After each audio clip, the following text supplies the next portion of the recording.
นะครับพี่น้องก็คือเจ้านายก็ใจดีนะครับห้องนี่บ่ได้เสียอย่างเลยนะค่าน้ำค่าไฟค่าห้อง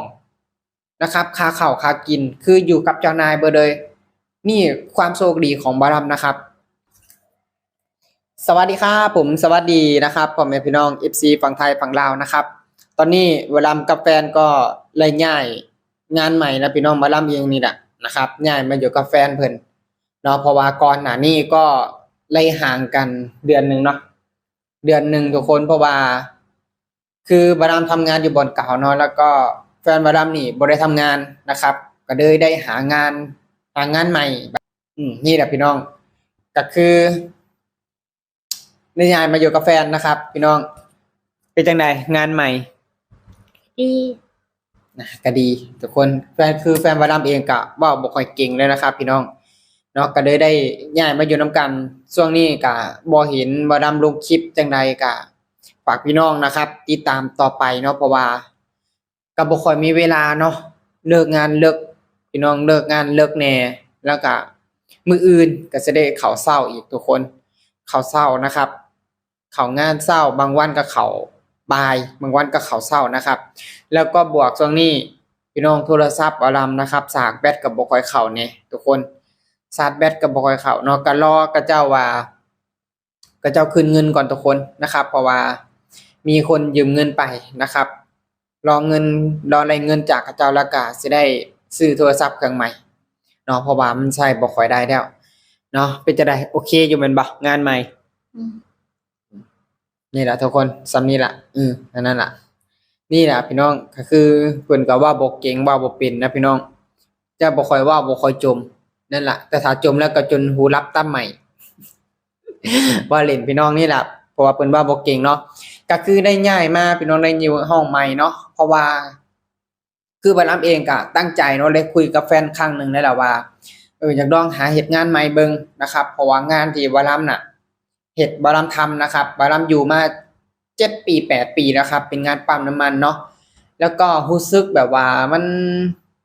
พออยู่ไปแล้วนะครับมันมีการแข่งขันหลายขึ้นก็คือบนะครับจะเป็นคนที่แบบว่าตรงๆนะครับคือตอนหน้าก็ทำแบบนี้รับหลังก็ทำแบบนี้คือประจบประแจงบ่เป็นนะครับแบบเอาอกเอาใจแบบหัวหน้าหรือว่าผู้จัดการบ่เป็นคือพูดตรงๆนะครับคือจะทำนี่ก็คือทำสุดถ้าเมื่อยบ่ไหวก็คือหยุดนะครับคืออันนี้คือการทำงานของเองเพราะว่าปกติทาง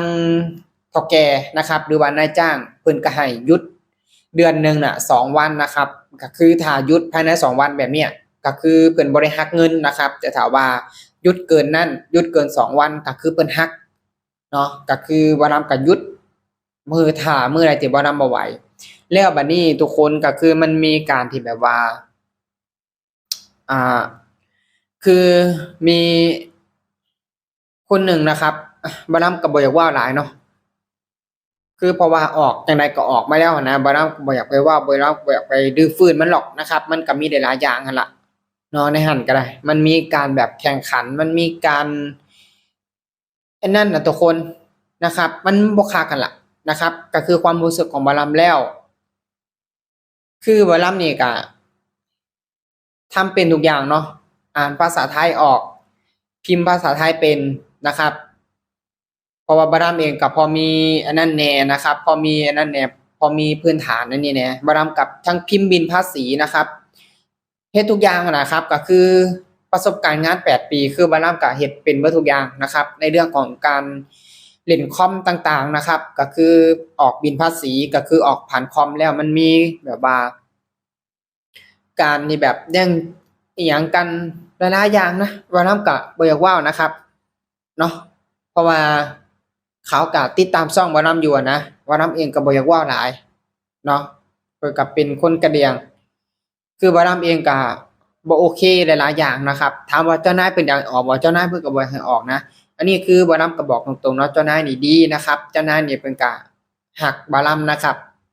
เพราะว่านี่ก็เนาะอยู่นำเพิ่นมา7ปี8ปีแต่เองก็จำใจนะครับมื้อนี้เพิ่นก็ยังให้โอกาสนะครับเพิ่นบอกว่าถ้าว่าย้ายก็ย้ายเพิ่นบอกนะครับอันนี้ก็คือจากเจ้านาย เพิ่นบอกว่าย้ายก็ย้ายนะครับถ้าว่าไปบ่รอดหรือว่าเฮ็ดบ่ได้ก็ให้กลับคืนเพิ่นบอกเนาะให้กลับคืนแบบยินดีต้อนรับเสมอและก็ห้องที่บ่รำเคยอยู่นั่นก็เพิ่นก็ให้คนใหม่มาอยู่แต่ถ้าบ่รำกลับคืนไปเพิ่นก็สิให้คนใหม่ออกไปให้บ่รำเข้าไปอยู่ห้องเก่า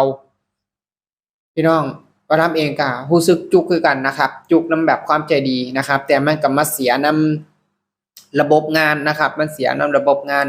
มันเสียนำคนที่แบบว่าประจบประแจงนะครับประจบประแจงแล้วมันเฮ็ดให้แบบผู้จัดการเอียงไปทางนั้นน่ะนะมันแบบบ่เบิ่งคนเฮ็ดงานเอาง่ายๆซะนะครับบ่เบิ่งคนเฮ็ดงานเบิ่งคนประจบประแจงบ่นำก็เลยรู้สึกแบบบ่โอเคเนาะก็เลยตัดสินใจออกดีกว่านะครับย้ายมาอยู่กับแฟนนี่ล่ะเนาะก็ย้ายมาหาก็ได้6-7มื้อนะครับย้ายมาวันที่1พี่น้องจนตอนนี้ล่ะครับเนาะก็ลองเฮ็ดเบิ่งอยู่นี่ก็ดีอย่างนะครับพี่น้องก็คือเจ้านายก็ใจดีนะครับห้องนี่บ่นำบ่ได้เสียหยังเลยนะค่าน้ำค่าไฟค่าห้อง นะครับค่าข้าวค่ากินคืออยู่กับเจ้านายเบิดเลยนี่ความโชคดีของบ่รำนะครับความโชคดีคือบ่ได้ออกหยังจักอย่างบ่ได้เสียหยังจักอย่างเนาะเจ้านายเพิ่นออกให้เบิดเลยบ่รำนี่โคตรโชคดีเลยนะครับที่ได้มาเจอแบบนี้อีกเนาะแล้วก็อีกอย่างหนึ่งก็อยู่กับคนเจ้าของนะครับก็คืออยู่ในร้านเนาะก็มีแต่คนลาวทั้งนั้นแล้วก็เป็นญาติของแฟนเพิ่นพี่น้องญาติของแฟนเพิ่นเองก็คือเป็นกันเองบ่ได้แบบไอ้นั่นยุ่งยากวุ่นวายแบบว่าเป็นคนกะเหรี่ยงนั่นเป็นคนพม่าเป็นคนไทยเป็นคนอันนี้เราก็บ่ได้ว่าแต่เป็นคนลาวทั้งนั้นพี่น้องก็คือถามว่านั่นก็เบิ่งกันไปยาวๆพี่น้องสิเป็นจังไดนะครับก็ท่าเบิ่งเนาะถามว่าตอนนี้มันโอเคบ่มันก็โอเคอยู่นะครับแต่ว่าช่วงแรกๆมันก็อาจสิวุ่นวายแหน่แล้วก็สิยากแหน่พี่น้องเพราะว่าทุกการเริ่มต้นบ่มีหยังง่ายเสมอไป เนาะจังใดก็ขอฝากพ่อแม่พี่น้องนะครับกดติดตามกดไลค์กดแชร์นะครับพี่น้องเนาะนะพี่น้องจังใดก็ขอขอบคุณเด้อขอขอบคุณนะครับพ่อแม่พี่น้อง FC ฝั่งไทยฝั่งลาวนะครับผมสำหรับคลิปนี้บ่ดำก็จะขอฝากกับแค่นี้นะครับขอขอบคุณครับผม